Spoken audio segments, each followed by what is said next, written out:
Catherine Aragon here with your weekly tip for content marketing.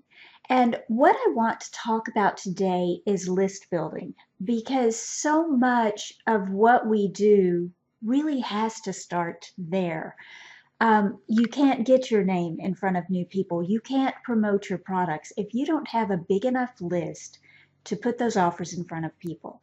So, one of the primary objectives of content is to get people to subscribe, get people wanting more of whatever it is you're doing. So, so you can just keep talking to them. Basically, what I want you to think about is more than I think what we usually think about. I was watching a video with Steve Martin, and he says, be so good that they can't ignore you. And I think there is so much truth in that. But let's face it, when it comes to content marketing and when it comes to building your brand, just being the best isn't good enough. You could be the best person out there in your industry and still nobody know who you are or have ever heard of your name. So there's more to it than that. Now, one of the things that I have discovered for me personally is it's the combination of social media, high quality content, and SEO that gets you in front of people. But even that isn't really enough. It takes more. You do have to be saying something that's worth saying, and you have to be presenting it in a way that's very shareable and very engaging.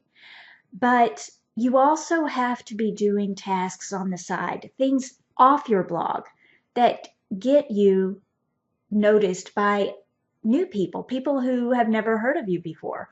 So I definitely think that every content strategy needs to involve guest blogging. It needs to involve speaking. If you ever get an invitation to speak or to do a Twitter chat or to do a webinar, by all means say yes, even if it takes you a little bit out of your comfort zone, because that's going to help build your brand and it will get you in front of people who haven't ever heard of you before. And then finally, you just need to do the work. You know, we so many times think, oh, I have these couple of minutes here and I need a break. And we just take the break. But unfortunately, the extra work of getting in front of people in order to build your list is the stuff that is above and beyond your regular workload. So it is going to take extra time and you are going to feel like, oh, I don't want to do this, but you have to take those few extra minutes. Do one extra task every week that will help you do these things that will help you build your list. You want to be in front of people as often as you can be, and you want to do it in as many channels and as many formats as you possibly can. So that's not just writing a blog post. It's not just, posting once a week on social media.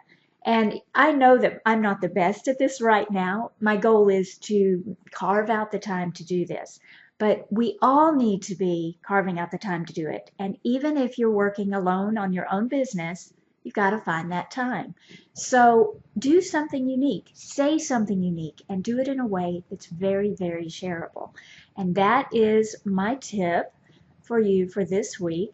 And if you have any questions, reach out. I'd love to talk with you about how you can say something unique that really works for your brand.